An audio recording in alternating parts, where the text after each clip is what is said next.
Greetings, comrades, and welcome to the Eastern Border. In this episode, I'll analyze an article made by the Western media about the war, and also answer some questions which have been piling up in my email. Since, I do answer questions on Twitter, but there's also some things coming on the email that really, I have to get to those as well at some point. And, about the news, it's Saturday as I'm recording this, it's Saturday evening, and as far as we know, Ukraine has reconquered a tiny village near Zyumovka and near Severny Donetsk. Otherwise, not much has been happening because we're moving into the positional fights. First things first, though, is that why is this happening is also important. For starters, recently there was news in the Russian news media, and probably didn't get mentioned abroad by kind of, in general, propagandists that, because of a random fire, a munition stockpile has exploded and stuff. Well, it turns out that I didn't pay much attention to this because that's yet another munition stockpile that has been blown up and it still is exploding just outside Ukrainian borders. However, turns out that this was the Luhansk Armed Forces stockpile of artillery shells, which is still detonating.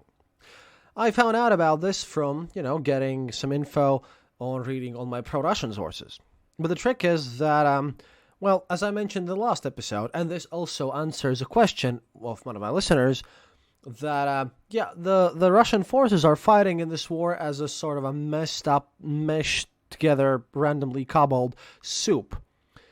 Regular army, contractors, the separatists, Chechens, then there are private military companies, all this stuff, and they have separate command structures and separate ammo piles and all this stuff. Well, it turns out that the ammo stockpile that blasted off was the one of the Luhansk Donetsk artillery, which is the artillery that is shelling the Ukrainian forces the most. Namely, by using drones smartly and by focusing artillery fire, the Ukrainians could basically, at the very least, massively damage the Russian offense. But that's the only actually really hardcore military event that's been happening lately. What's more interesting is that if you again turn to some sort of a meta position of all this war and everything, recently on, I guess it was CNN, I think it was CNN really, on American news site, because again, I've forgotten those because I read so much of all the articles all the time, but I'm pretty sure this was CNN. And they posted an article stating that right now we're witnessing one of the key moments of the whole war. That this might turn around. That this could be one of those moments of the war where, the fate of everything is decided. One of those key moments and everything. But the problem was, which I kind of wanted to talk about, is the problem was that a lot of information was incorrect or maybe misleading. Because, Zelensky himself stated that Ukraine loses about 100 men per day killed. And recently, after all these Western leaders' statements that they won't be delivering weapons to Ukraine and all that stuff, one of his advisors came out and said that the losses are much bigger, about 200 to 500 lost per day. However, the accurate statement here would be that, he might be referring to the wounded, or he might be exaggerating the numbers, or not speaking plainly and fairly enough, because, if the West cares, then Ukraine wins. If West doesn't care, Ukraine will probably lose because of sheer numerical advantage.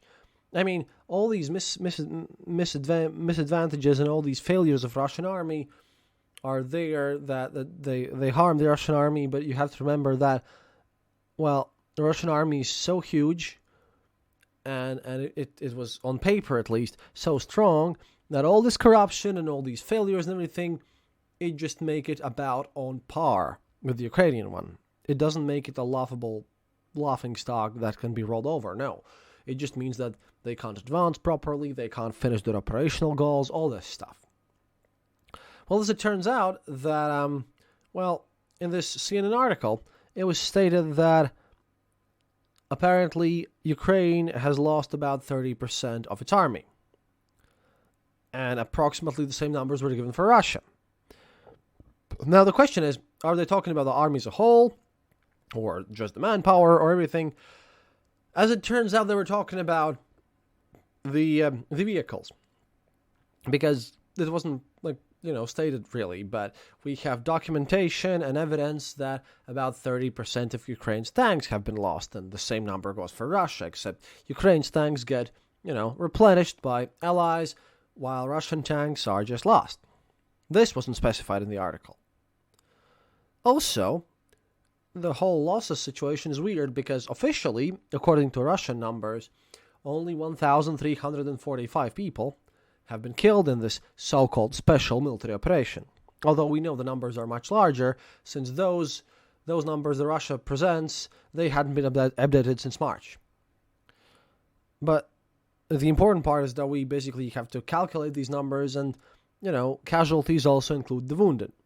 And the fact that Ukraine is losing way less men than Russia isn't because, rockets kill less Ukrainians than Russians, harm. It's just the fact that every wounded person doesn't turn into a dead person. The thing is that there are also two types of casualties: those that will go to hospital and then maybe come back to the battlefield, and those that certainly won't. Now, the problem with all this is that Ukrainians die as much as the Russians do, except Russians haven't mobilized, while Ukraine has, and all that stuff, since Ukraine's pushing it to its own limit, while Russia is just, still playing around and isn't showing any attention of actually trying to win the war. And they're having massive problems and all these compounding issues. However, the biggest killer here is the fact that the corruption has seeped into Russian, medical supplies and all their military equipment. Which means that, for instance, 1/3 of all the wounded on the Russian side will die.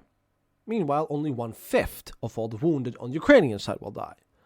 The losses in the discrepancy comes basically from these numbers. The fact that Ukrainians have access to better medical care, which basically means that, they might get concussed and they might get some, flesh wounds. Meanwhile, at the same time, those flesh wounds will get treated on the Ukrainian side, won't get treated on the Russian side, which is why those losses are what they are. But continuing on, the article that I read, which is why I wanted to comment on this, stated that there are 3 outcomes on this war, which is where they showed their incompetence, really. Because they stated that the first outcome is that Russia manages to push out Ukraine from Donetsk and Lugansk, and therefore can use this ground to stage more attacks and, uses as preparing ground and all this stuff. Second one was that the war would last for years, and that basically it would turn into a stalemate. And the final one was that all Russian forces would just, sort of retreat to the previous territories and all that stuff, and Russia would just come up and declare this a victory. These were all presented as equal opportunity, kind of equal chance options that could happen right now. But I can just comment on this because, none of these options are satisfactory, really. For one, the article presumes that if Russia manages to push through and capture Donetsk and Lugansk, that Ukrainians won't fight anymore, that the war will be over. The problem is, Ukrainians want to win this war, not just give up or lose ground or all this stuff. And to answer a question from my email, again, tying all these in, why is Ukraine bombarding Donetsk as a city? Well, for one, it's because of Western leaders. See, if you were Ukrainian leadership and the West would tell you to basically, no, just we're having some economic difficulties, our oil prices might go up or our gas prices might go up, you have to abandon this territory. Well, I've mentioned this before, but it just makes sense that if the West, your allies, your supporters are pushing you to basically lose some ground, and you're going to give this ground away to the enemy, and that's in your strategy, and you have to present it somehow, well, you have to present it to your own people who want you to win this war and push through. And if there's something left standing there, much harder to push through politically the fact that you have to leave basically a city with infrastructure and all this stuff rather than a burnt piece of ground. So it just makes sense. As long as the West is going to push for Ukraine to abandon their own lands, well, the more Ukraine is going to demolish those lands as much as they can. Because, well, one, if you're going to give them away to the enemy, you want to make the prize less sweet. And secondly, well, easier also to explain to your own people. But I don't think this is going to happen ever, because it makes no sense to me, It's kind of like telling France that, oh no, you know what, Alsace-Lorraine, that's just German land, just give it up and don't fight. Same thing. These whole, Ukraine should just give up territory to kind of end the war quickly, those things just appall me. Those things are just something that I can't really think about. Which is why, even if Russia comes and, conquers all of Donetsk and Luhansk, do you think Ukraine's going to stop shelling those places? Do you think something's going to stop? That doesn't end the war in any way or form. The war is not going to end until one side is totally broken. This is not that kind of war. Second option, stalemate for years. Yeah, that could happen, probably Afghanistan, but that would irritate a lot of people in Russia, and that would lead to a massive attrition losses, and while Ukrainian side is, basically morally ready to accept losses because it's their war of independence, basically, and their war of survival, the Russian side might not be so likely to accept tons of losses lasting for a lot of years, and this could really kind of encourage Russia's collapse. Which is why mobilization hasn't been announced, since, Russia knows that they'd be at a disadvantage if this goes on for years. Which could be a good thing for us, but, I don't think this will last for years, because this lasting for years is such a disadvantage for the Russian side that they'll do anything. They'll have to gamble, even if it means losing the war, but it gives them an odds to basically win it somehow. If this goes on for years, the Russian side automatically loses, which is why they'll just gamble everything and anything, and they'll just do some crazy shenanigans, failure of which will just cost them the war. But they know if this lasts for years, then they lost already, and that there's no point. So that's not going to happen. And finally, Putin declaring this a win? Well, he could have, at some point. But there's this thing called propaganda and what Russia has been saying all this time. And it's been saying that Ukraine is the devil, that we're all Nazis, including all of us Westerners. And I'm just putting myself in the same basket as you, even though I live in Latvia, and I'm probably way more Eastern than any one of you. But, he's turned this into a war where he just can't declare getting minor land gains as a victory and just get off scot-free. Because he's raged the levels of importance of this war and this ideological background of all this situation to such an insane level that Putin will lose power. And all this is going to go haywire completely, because this is the point where, he can choose to ignore reality, but reality won't ignore him.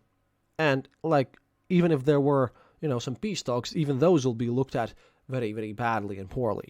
I mean, even when people came together in Turkey and discussed these possible peace negotiations and all this retreat, that already looked really, really bad.